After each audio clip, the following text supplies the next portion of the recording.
መስማት ከተሳነኝ በኋላ ትምህርት መማር ስላልቻልኩ አቋርጬ የቀን ስራ መስራት ጀመርኩኝ። በቀን ስራው ያገኘሁትን ብር በማጠራቀም የንግድ ስራ ቀየርኩኝ።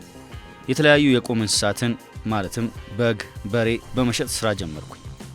ይህንን ስራ አሳድጌ በአሁን ሰዓት የቡና ፋብሪካ ውስጥ ወደ ውጭ የሚላኩ የቡና ማዳበሪያዎች ላይ ጽሑፍ የማተም ስራ እየሰራሁኝ ነው።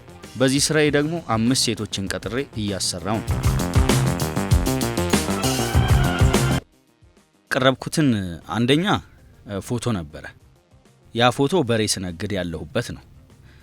ሶስተኛው ደግሞ የቡና ፋብሪካ ውስጥ ማሽን ላይ እየሰራው ያለሁበትን ነው። አራተኛ ያተምኳቸውን ስራዎች በፎቶ ነው ያቀረብኩት።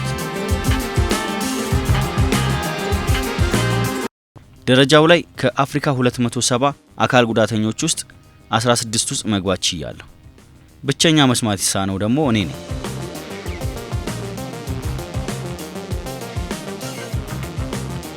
በጣም ደስ ብሎኛል። የተደሰትኩበት ምክንያት ደግሞ አሁን ባለው ሁኔታ አምባሳደርም የመሆን እድል እንዳለኝ ሰምቻለሁ። ይህ ደግሞ ትልቅ ደስታ ፈጥሮልኛል።